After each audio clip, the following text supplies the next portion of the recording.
Come in. Welcome. I'm E.G. Marshall. In spite of all the books, the exposés, the articles that make patients think they are more knowledgeable than the doctors, the greatest mystery in our lexicon of science is still the human body. Murder, visitors from strange planets, the suspense of spectral visitors from the grave, none can compete with the simple but electrifying drama of the operating room. Ready, Dr. Schaefer? Ready, Dr. Marshall. Patients all yours, then. Scalpel.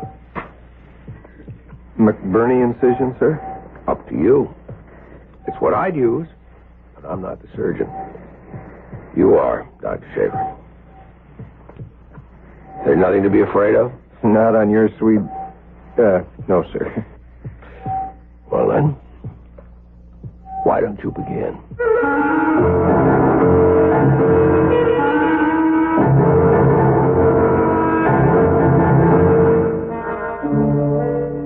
Our mystery drama, A Case of Negligence, was written especially for the Mystery Theater by Ian Martin and stars Mason Adams and Marion Seldes. It is sponsored in part by Sine-Off, the sinus medicines, and Anheuser-Busch Incorporated, brewers of Budweiser. I'll be back shortly with Act One.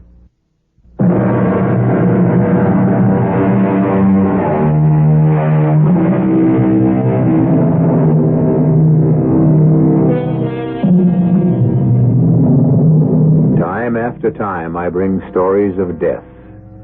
Spirits that rise from the grave, murder in every conceivable form, the torture of a man or woman knowing they are doomed, death which comes, as it must, to all men. Death, the great mystery.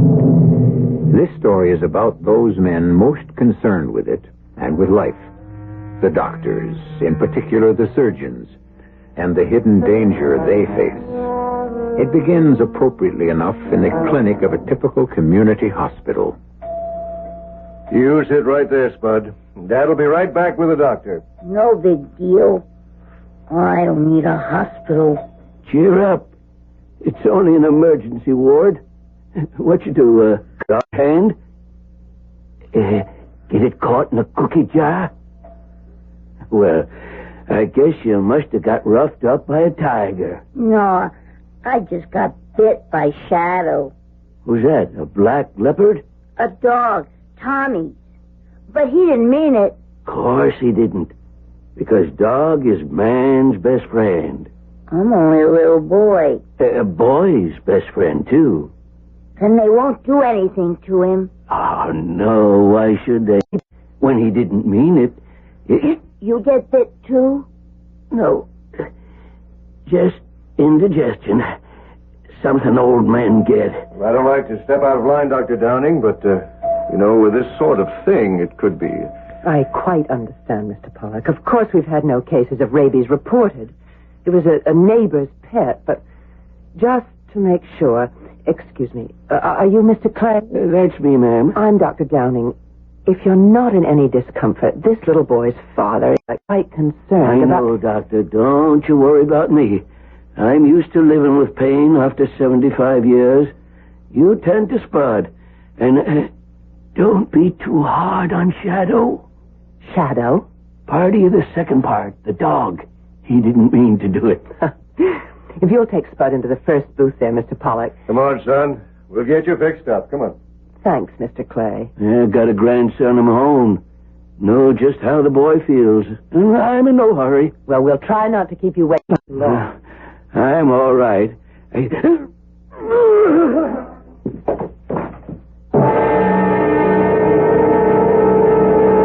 What happened, Tom? I don't know, Fran. The old man just collapsed. Why, that's Mr. Clay. Your patient? What's wrong with him? Well, when he came in, he just listed slight stomach disorder, indigestion, nothing to suggest an emergency. He certainly didn't act like there was one. I had this kid with a dog bite in the next booth. Well, you stay with the kid. I'll take you over. Maybe he just got a little dizzy. They keep this place too hot anyway. No, not that hot. He looks too rugged for anything that simple. Well, don't worry about it. I'll check him out. Well, thanks for the helping hand, Tom. Mr. Clay? Yes? I'm Dr. Schaefer. Feel up to a few questions? Sure. I'm all right. Not quite. You just passed out. Well, almost. Oh, I had a bunch of cherry stones for dinner last night. Dug 'em myself. Must have caught a bad one. Woke up with a real bellyache. Well, let's pin that down. Expose the abdomen, nurse. What kind of ache? First off, I thought it was gas. Kind of sharp. Then real dull. Hey, that don't feel so good. I'm not surprised. Draw some blood, nurse. I want a WBX stat. You feel it here? Here? How about here? That's mighty tender. Mm-hmm. Well, let's get a little history on you. Okay, nurse, get me that blood count. Green light. You live at 17 Oakwood Lane, Mr. Clay? Well, that's my home. Right now, I'm on the Janie. The what? My boat. Named after my wife. God rest her soul. A sloop rig built to myself. Well, how about that? You live on it alone? Yep. No family? Oh, yeah. Got a son, Dan, and his wife, Doris, and my grandson. They live in the house. Well, who sent you here? If you mean a doctor, don't have one. Never need one. Never get sick. You have a cold now? Thought I shook it, but it hangs on. It'll go. But you haven't seen a doctor for it? Nope. Salt and soda, mustard plasters, and a steam kettle. Got me over every one I ever had. This one, too. Do you have a family physician? Told you, nope. Guess that makes you my doctor. I wish you'd lay off pressing on my belly. Sure does hurt. I'm sorry. I'm surprised you were able to move around as much as you did. How'd you get to the clinic? Drove. I was in town for supplies. Then, driving back to the boat, right near the hospital, I got a real Jim Dandy. Doubled me right over the wheel. Mm-hmm. Figured I'd better have someone take a look at it. You figured right. You know what's wrong with me, don't you, young fella? I can make a guess. Acute vermiform appendix. That mean an operation? The way it looks, I'd say yes. May I have the phone number at your house? Why? Just to notify your son and daughter-in-law. Don't bother them, unless you think I'm going to kick off. The appendix isn't that much of a deal today. Well, even if it was, I don't think they'd worry anyways. Oh, look, what do you say we get this damn thing out? It's beginning to bother me.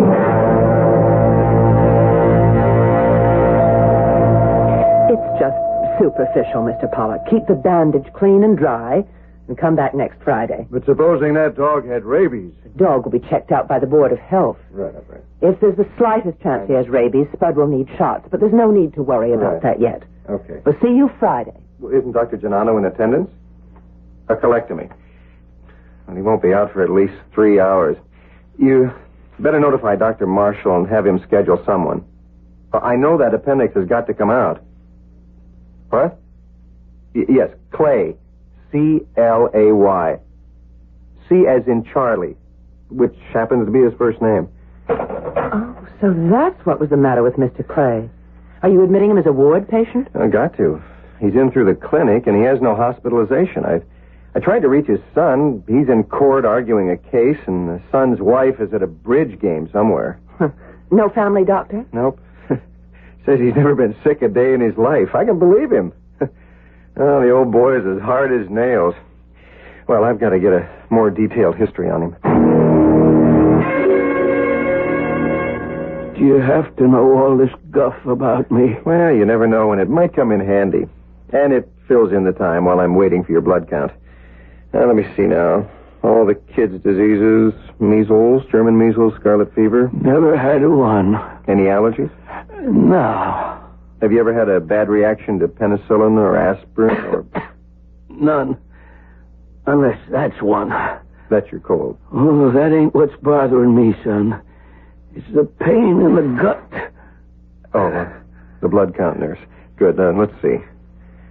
White blood count 15,000. Oh, that clinches it. Get him undressed and we'll start to prep him. I'll be right back. You look kind of grim, Tom. Yeah. You got any consent forms in your desk, Franny? Sure. You going to operate? Before that appendix pops. I meant, are you going to operate? Me? Are you kidding? No. You're a surgical resident now, aren't you? Well, sure, and I've assisted at enough surgical abdomens to do any of them in my sleep, but it's up to Dr. Marshall to give me a nod, and if you think that GI ship-cracking tough son of a... Forgive my big mouth, Fran. I got to remember not to open it around the hospital. I hope you remember to forget. Here's your consent form. You better get it signed by a patient because Dr. Marshall wants you upstairs in OR immediately. That gives me butterflies in the stomach. But look at the hands, huh? Steady as a rock.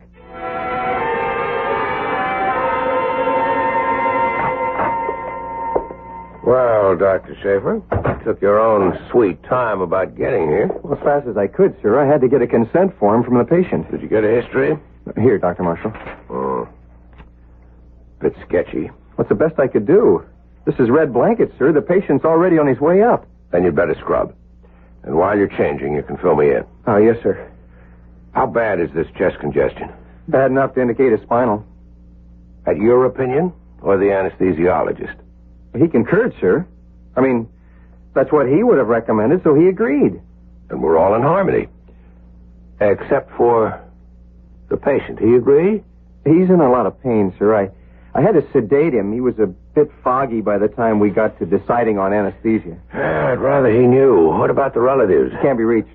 The switchboard will contact Dr. Downing if they call in. Well, it won't hurt to check with her before we scrub. Some people still have funny notions about spinals, no matter how safe they are. I'd like to have it part of the record. Dr. Downing? It's Dr. Marshall on this appendectomy out of your clinic. Any word yet from his son or daughter-in-law? Not a peep. Well, Dr. Schaefer and I are on our way up to the ready room now. If they turn up or call before we're out of scrub, let me know.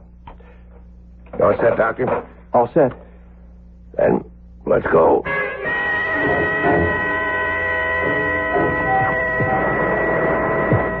Gloves, nurse. Sir? Yes, Dr. Schaefer. Excuse me, Dr. Marshall, but you think there's anything wrong about this case? Not at all. Why? Well, I don't know. I just had a notion you... forget it. No, you're right in a way. When I found we were so short-handed, I thought this case might be the perfect one to let you get your feet wet as a surgeon. Well, I'd like to, if you give me the chance. Think you can handle this, Schaefer? Oh, yes, sir. Yes, sir, I do. I can promise you won't be sorry. Very well. The patient is yours once the anesthesiologist hands him over. May I have the patient, Dr. Davis? Thanks. Scalpel. McBurney incision, sir? Up to you. It's what I'd use, but I'm not the surgeon. You are, Dr. Schaefer. There's nothing you're afraid of? Not on your sweet... no, sir. Now, why don't you begin? Geronimo. Clamps, please. Good. Face your scalpel. Swab, please. Clamps.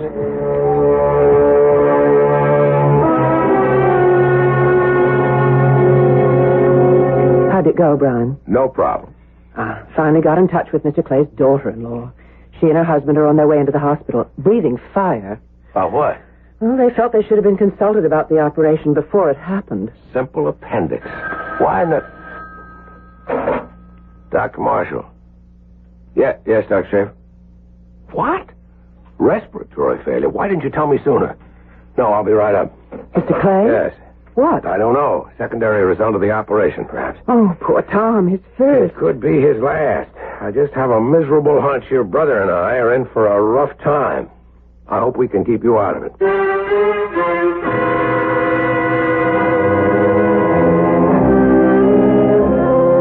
What trouble trouble does Dr. Marshall anticipate after a simple operation? And what does he mean by your brother?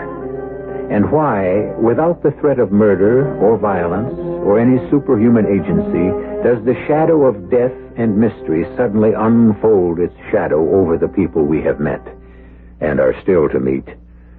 I'll return shortly with Act 2.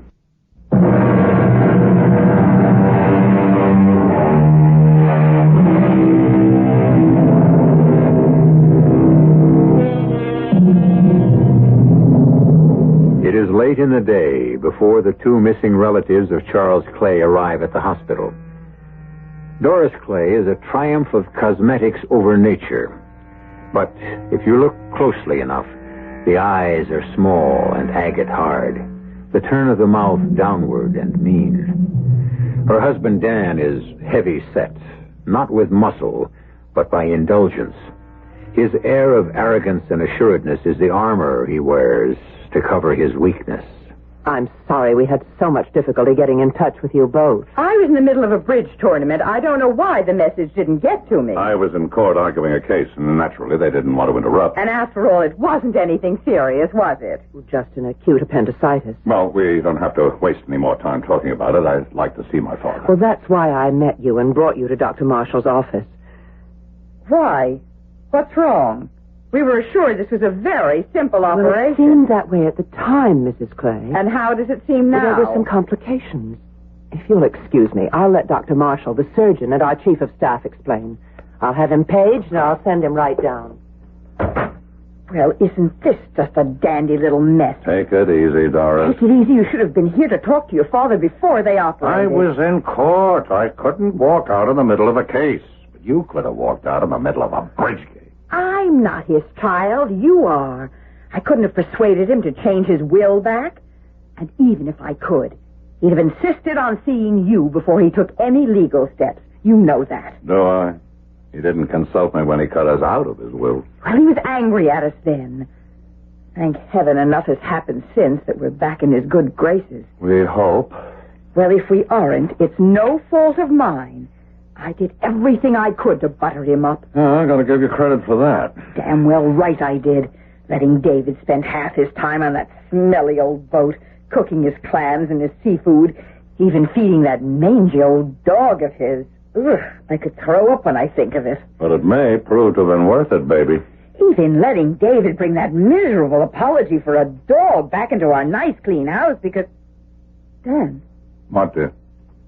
You said may have been worth it. Oh. When you had that talk with him day before yesterday, and you said he was coming home, you said he was going to change his will again yesterday, did he? I guess he didn't. What do you mean you guessed? His lawyer called me this morning while you were still asleep. He never kept the appointment. My Lord, you know what that means? If anything happens to him, Dan, we've got to get to him fast. Damn it, it was only a simple appendix. What the devil are you blowing your stack about? Maybe it's even better this way.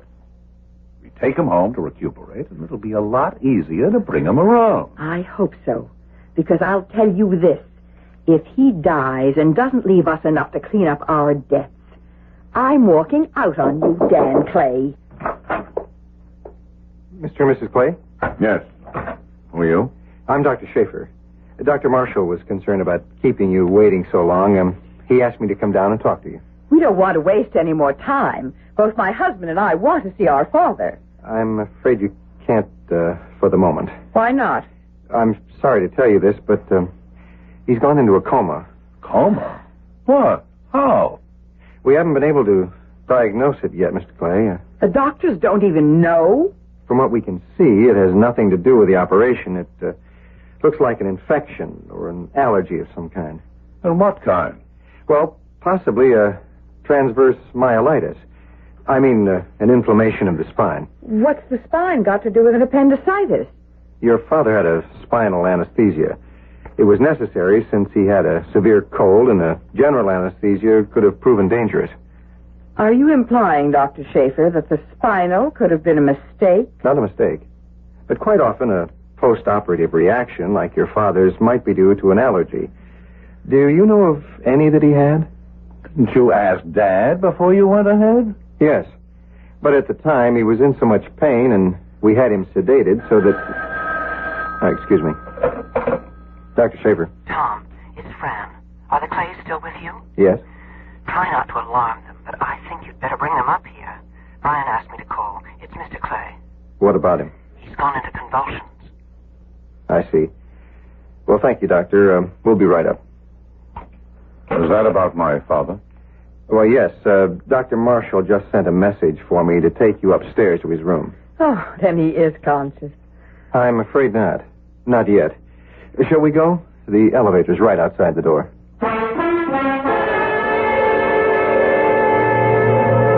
You were asking about allergies, Dr. Schaefer. A question, of course, you should have asked my father. I did. He said he had none. That he'd never been sick a day in his life. Just a big front he kept up. He was always getting colds, and he had trouble with his teeth. But you couldn't get him near a dentist. You remember why, Doris? 4 years ago when he had the tooth pulled? I'm not likely to forget. Oh, he had a terrible reaction to the Novocaine. We thought that... Do you use Novocaine with spinal? No, but we do use a related drug. And you didn't ask my father if he was susceptible to it? Mr. Clay, your father denied having any allergies. But you didn't check further. We tried to reach both of you, but we couldn't, as you know. And it was an emergency. Seems to me it still is. Because it's looking more and more that somebody did make a mistake. Damn serious one. Which door is my father's? Number 814. The one where my sister... Dr. Downing is standing. Your sister? But your name is Schaefer. She uses her married name. Dr. Marshall is in with your father now, if you wouldn't mind waiting just a moment. I don't know about Dan, but I'm getting tired of this runaround. I don't intend to be kept waiting any longer. It's urgent that I... Excuse me. Here's Dr. Marshall now. This is Mr. and So Miss... you do exist. Well, I demand that I be allowed to talk with my father immediately. I am afraid that's no longer possible, Mr. Clay. What do you mean? Very sorry to have to tell you, Mrs. Clay. You, Mr. Clay, but your father's just passed away. Oh, good That's Lord, impossible. no. A fine old man, in perfect health with everything to live for. Us, his grandson. No man is in perfect health after an operation. And besides... But we were led to believe it was a very simple operation. It was, Mrs. Clay. A classic appendectomy done in less than half an hour. No complications, no rupture. The appendix was in no way obstructed. The surgeon was able to see it clearly, detach it, and remove it without any... Just a minute. The surgeon, you said? Yeah. I thought you were the surgeon, Dr. Marshall. I was the surgeon in charge, but the procedure was actually handled by a resident. Just what is a resident, Dr. Marshall? A qualified physician who is training in surgery. What you're saying, Doctor, is that you allowed my father to be operated on by a novice? I'm saying nothing of the sort. I want his name. I want to know who he is. I did the operation, Mr. Clay. You? I think you must be mad, Dr. Marshall. Why, this boy scarcely looks any older than my 15-year-old son. Dr. Marshall, I want the answer to only one question. I want to know, if the operation was performed so classically, why my father died. I wish I could answer that. We haven't been able to determine the causes yet. Oh, you're not willing to admit them. We have nothing to hide, Mr. Clay. Have you? Just exactly what is it you're after? Causes, Doctor. Would you like me to list a few? Since you're not a physician, it seems purposeless. Your opinion wouldn't have much validity. I'm an attorney, Doctor, and my opinion has considerable validity in a court of law. Doris, get the elevator. Yes, Dan. We're leaving now, Dr. Marshall. Mr. Clay, before you do, there are certain arrangements. You can trust me to handle those.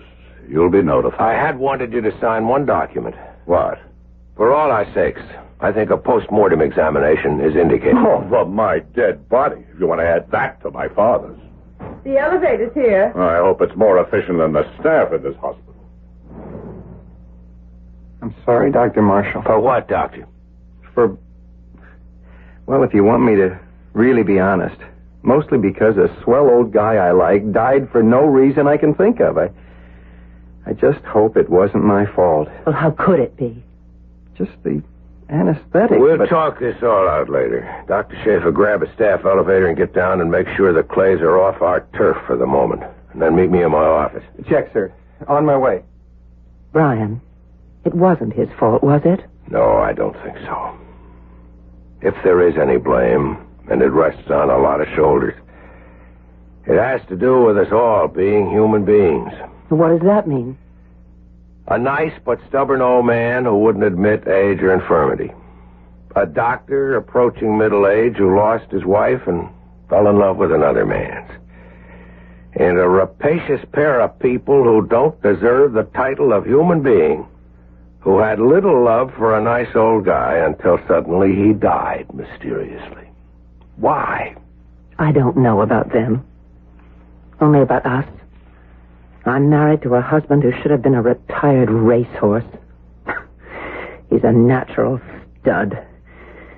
He won't divorce me or allow a divorce, and I won't force it because we do have a daughter who adores her father. And I'd rather break my heart than hers. And my wife is dead. I thought I'd never love another woman. And now I do. There's nothing I can do about it. Oh, darling. Oh, darling. Let us go for a moment. The other thing's more immediate, isn't it? Those two awful people. They're going to sue, aren't they? I'd guess that's what they have in mind. And if they ever got wind of us, they could crucify Tom. And us. And the hospital, perhaps. How can we stop them? An autopsy is the best answer. We can force that. If it vindicates what Tom and I have done, that's that. And if it doesn't? We could all be up the creek without a paddle.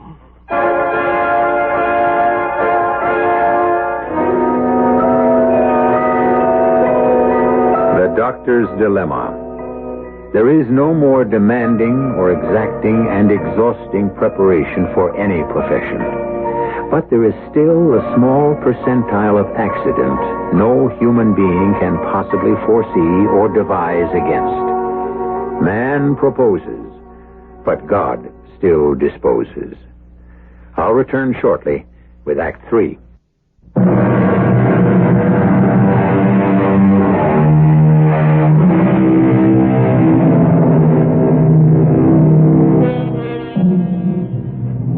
Flood, famine, death, or whatever, Doris Clay rises late in the morning. It is one of her completely selfish indulgences she allows nothing to interfere with. Even this morning, which could well be one of the most important in her life, she is barely coming to, with the help of black coffee, propped up in the big bed with the satin sheets, as Dan, who is an early riser, comes to join her just before noon. Oh, you look like the wrath of God. I feel like it. My nose isn't any good. I got the Chapman, Dad's lawyer. Fat old fool. But I've seen the will. And? The bulk of his estate is left in trust for David. Hedged in so tight we couldn't even borrow, beg, steal, or finagle a nickel. And the rest? It might be ironically funny if we weren't personally involved. The rest of it goes to the hospital. A gift from someone who didn't believe in doctors. He only did it to hurt us. But, Dan, not a penny. Not unless we break it. Can we? It's a fallback position. I don't know if it's worth the investment. There's a much easier way out of our troubles. There's got to be some way. We're in debt up to our ears. And we can't hold it off any longer. I know. I think we have a good chance for at least a settlement. We're going to sue for malpractice. Who? The doctors, of course. At least Marshall must have insurance. But most of all, because clinic and a resident physician are involved, the hospital. That's where the real dough is.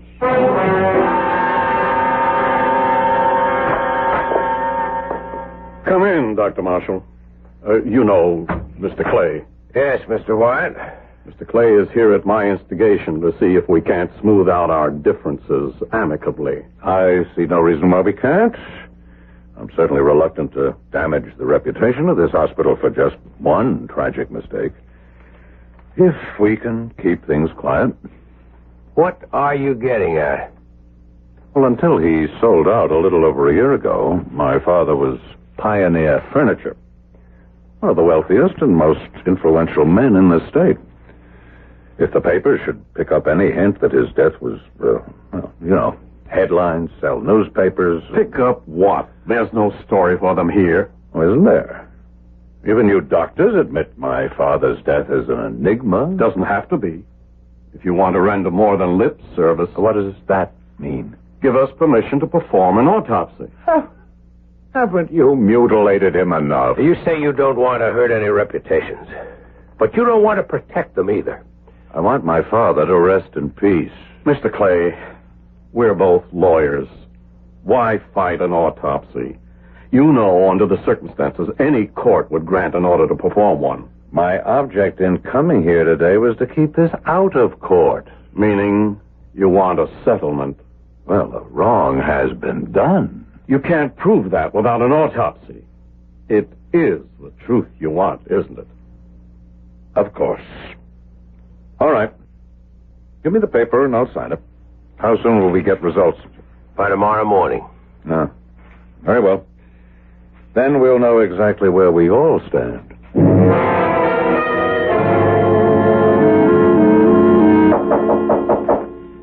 Come in. Good morning, Brian.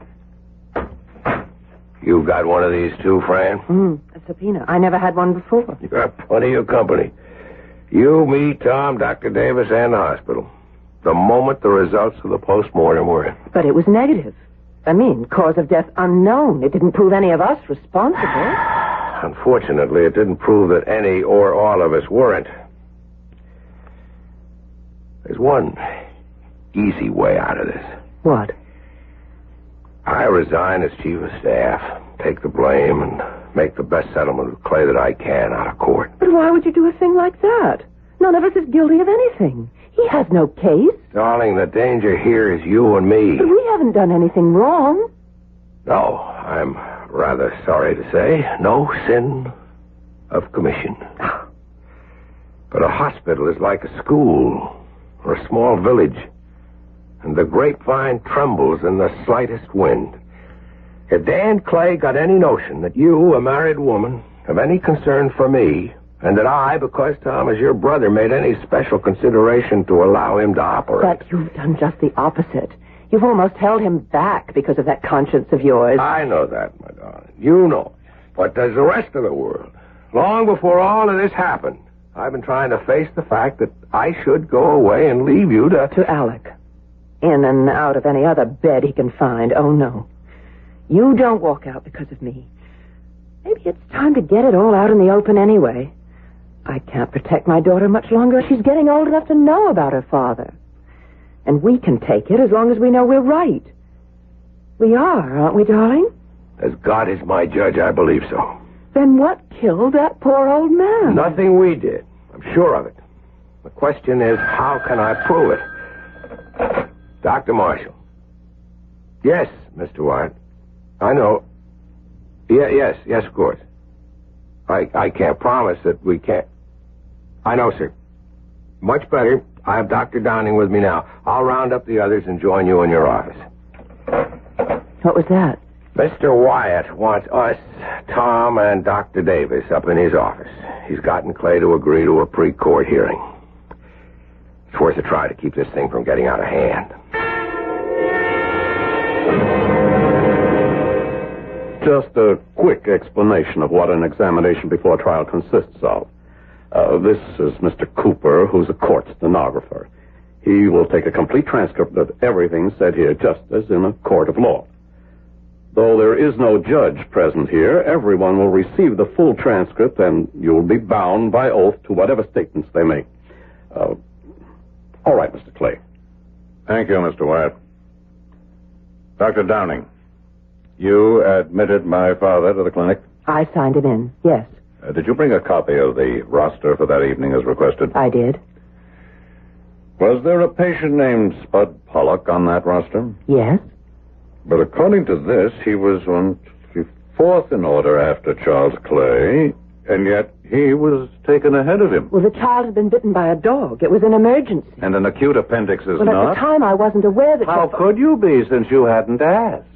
I submit that it was gross negligence for you. Negligence has not been established. Let it also be noted that Charles Clay did have an acute appendix and subsequently died the very next day. Now, as I understand it, Dr. Schaefer, you were the one who diagnosed acute appendix? I did. And you recommended an immediate operation? Correct. For which some form of general anesthetic is used? Not in this case. The patient appeared to have an upper respiratory infection, so Dr. Davis, the anesthesiologist, and I agreed that a spinal was the safest to use. Did my father sign a consent for the operation? Yes. And he was told about the spinal? At the time he signed the consent, it had not been decided on. So he was never told? Well, he was in great pain and under sedation by the time it was agreed on. Were you aware that Mr. Clay was allergic to Novocaine? I asked him if he had any allergies. He said no. Just general allergies or what, Doctor? There wasn't time to go into it in detail. There was risk of the appendix rupturing. If an appendix ruptures, is it usually fatal? Not by any means. But in this case, it didn't. Still, the patient died. Why? Do you know? You know we don't.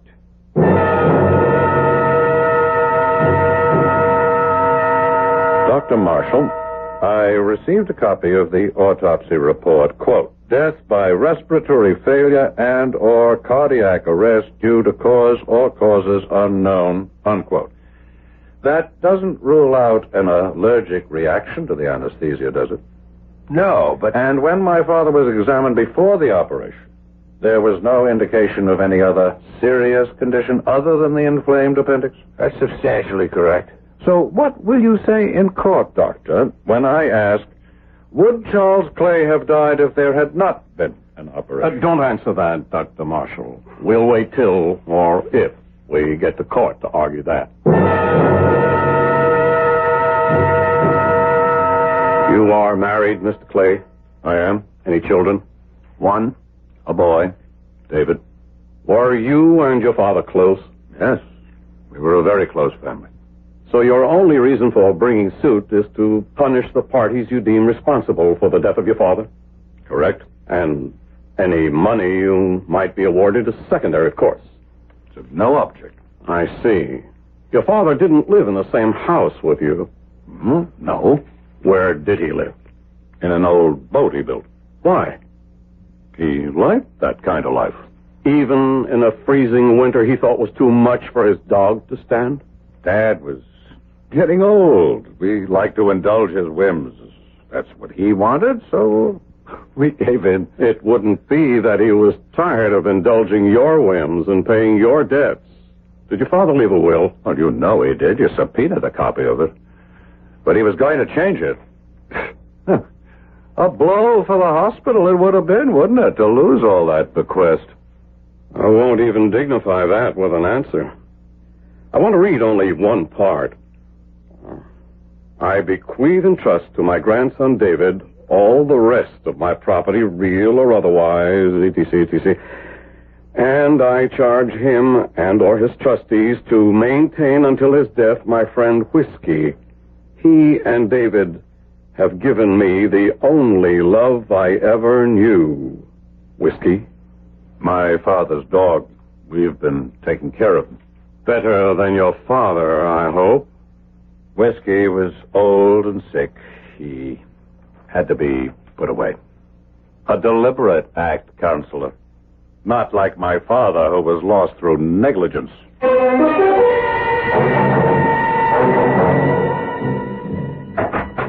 What is it, Brian? Are we alone? Yes. I just came from a long talk with Wyatt. I've handed him my resignation. Oh, no. Why? The only way.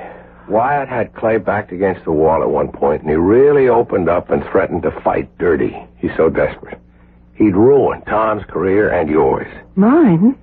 His wife, a prize harpy, and also something of a swinger. apparently knows your husband.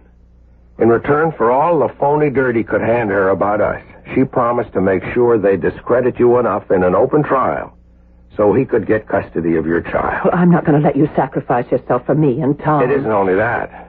The old man did go into convulsive seizure before he died. Now, with that in the books, and considering the vicious, rabid prosecution Dan Clay would put on in court, the press coverage... Rabid? What is it? That kid with the dog bite. Charles Clay's old dog. Francis, maybe I just found the answer. We've got to have another postmortem.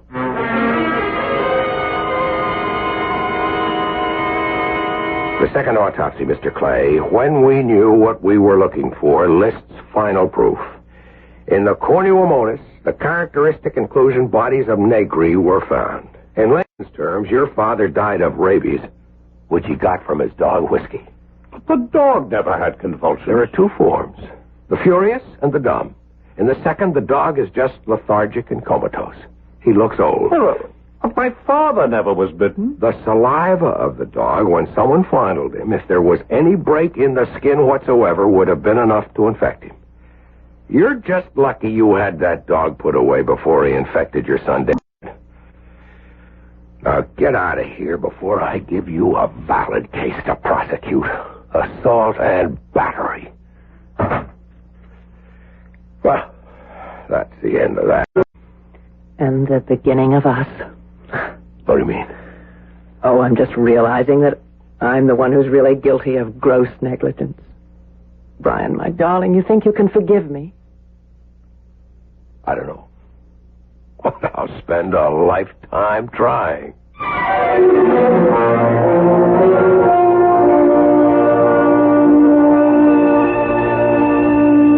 No gothic tale of horror, certainly. No murders, no horrendous tortured spirits rising from the grave, but a mystery story, and a story of jeopardy more important than most. For a doctor's good name must, like Caesar's wife, always be above reproach. I'll be back shortly.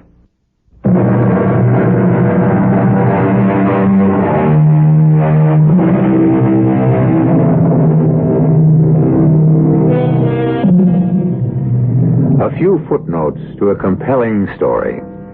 First, that the doctors were vindicated. Second, to applaud the depth of a surgeon's knowledge that enabled him to make such a rare diagnosis, once he had the facts. Last, a word about old Charles Clay. Though today, rabies, if caught in time, can be cured, once the symptoms develop, death is inevitable. So, somewhere, Charles can perhaps take heart, knowing his death achieved one thing. It brought a happy life to two people who might have let it slip through their fingers. So, at the end, this was a love story. Our cast included Mason Adams, Marion Seldes, Bob Caliban, Alan Hewitt, Hetty Galen, and Gil Mack. The entire production was under the direction of Hyman Brown. And now, a preview of our next tale. With shaking hands, I measured a very small portion in a cup of hot water and took it down the hall to my uncle's bedroom. Oh. It's all right, my dear. I wanted to spare you for a little while, but you'd see it sooner or later. I couldn't believe I was seeing it then. The walls and floor were black, and so was the big bed with a prow like a Viking ship. My uncle looked like a ghost propped up against those white pillows. And thank heaven, John had warned me, because there on one side of the bed was that coat rack thing from which dangled a full-size skeleton. Don't be frightened, my dear. You'll soon get used to everything around here. Radio Mystery Theater was sponsored in part by Anheuser-Busch Incorporated, Brewers of Budweiser, and Sign-Off, the sinus medicines. This is E.G. Marshall inviting you to return to our Mystery Theater for another adventure in the macabre. Until next time, pleasant dreams.